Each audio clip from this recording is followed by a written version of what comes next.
Bonjour à tous, bienvenue dans ce tableau noir numéro 6. Au programme cette semaine, un jeu de passe de la part des Titans du Tennessee qui sont opposés aux Bengals. Alors je sais pas pourquoi, c'est absolument pas volontaire, mais à chaque fois qu'il y a un jeu que je veux montrer et qui est intéressant, et ben c'est souvent la défense des Bengals qui est en face. Ça fait la troisième fois que ce sont eux les pauvres qui sont mis en défense sur mes vidéos. Mais bon, tant pis, c'est comme ça. Alors, qu'est-ce qui est intéressant dans ce jeu? On va voir l'importance du timing entre un QB et son receveur, l'importance de l'entraînement et pourquoi quand un joueur joue moins et qui rentre sur la pelouse, c'est difficile de réussir à trouver ses receveurs. Alors on a beau s'entraîner, on sait que les titulaires prennent souvent plus de répétitions aux entraînements que les remplaçants. Et donc voilà, c'est toute l'importance de la combinaison et l'entente entre un quarterback et son receveur.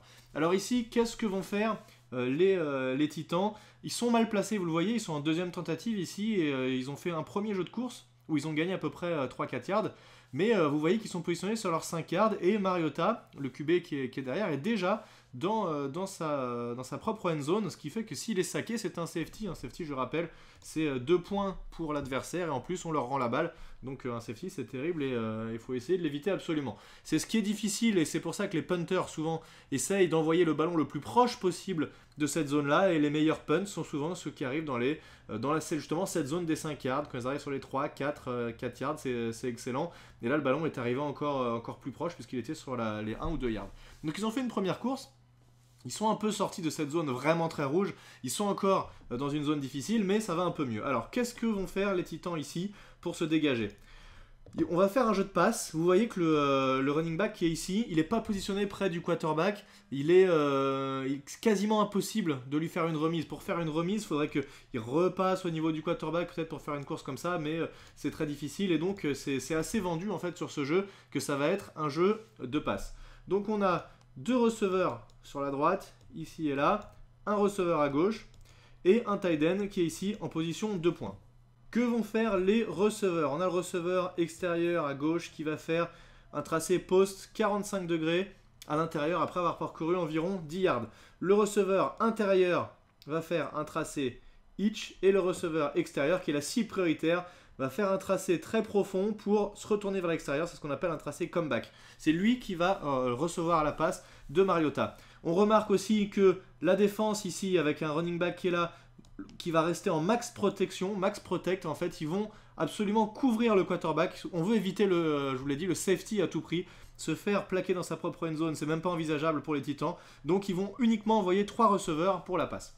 On voit également qu'en défense, nous avons une couverture 1 avec un seul safety qui est là au fond, et tous les corners qui sont en homme à homme face à leur receveur. Et ça, c'est intéressant pour Mariota, puisque ça va d'autant plus ouvrir le tracé comeback sur l'extérieur. Donc on va avancer un peu ce jeu. Les receveurs sont partis. Vous voyez là, regardez surtout le receveur qui est en bas de votre écran. Il prend l'extérieur. Et là, qu'est-ce qu'il va essayer de faire? Il va essayer de vendre à son corner. Il va lui dire, voilà, regarde, je vais faire une fade. Une fade, c'est un tracé sur l'extérieur et très profond. Et il va essayer de lui vendre la fade. Il part. Et là, d'un coup, paf, il plante. Il joue un peu avec son bras, d'ailleurs, on voit. Hein, il pousse un peu son corner. Et il se retourne vers l'extérieur. Et là, comme par magie, le ballon arrive tout de suite. Bam, là, il a le ballon dans les mains. Il s'est à peine retourné que le ballon est déjà dans ses mains. Et ça, pourquoi? Parce que Mariota sait exactement ce que va faire son receveur. Ils sont entraînés sur ce tracé un bon nombre de fois. Ils connaissent le timing.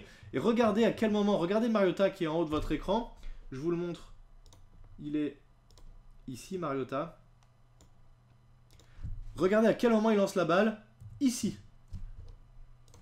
À ce moment-là, le ballon sort de ses mains. Et le receveur est absolument pas retourné. Et en fait, ça, c'est la grande puissance de la maîtrise du timing entre un quarterback et son receveur. C'est de pouvoir envoyer la balle au bon moment au receveur, même s'il n'a pas fait son cut, s'il n'a pas fait son changement de direction. Parce que vous regardez le corner là qui est sur le receveur en bas de l'écran, il regarde pas du tout le QB, il peut pas, il est complètement au marquage en homme à homme. D'ailleurs c'est un bon marquage hein, finalement qu'il fait, il est complètement collé à lui. Tous les joueurs sont bien marqués en fait, sauf au moment du cut. Le receveur va se retourner, boum à ce moment-là, et là le temps que le corner revienne, eh bien la balle est déjà arrivée. D'ailleurs, quand on voit des images un peu plus zoomées, on voit que le receveur est finalement un peu surpris en fait que la balle arrive si vite. Il n'a pas le temps d'analyser tout ce qui se passe, mais le ballon est déjà dans ses mains. Et il est parfaitement lancé par Mariota sur l'extérieur. Et ça, en fait, c'est un tracé qui permet souvent d'aller chercher les first down. Et on se prend pas la tête vraiment après. On sort des limites du terrain. Mais là, de toute façon, il a même pas le temps de faire quoi que ce soit puisqu'il est plaqué immédiatement.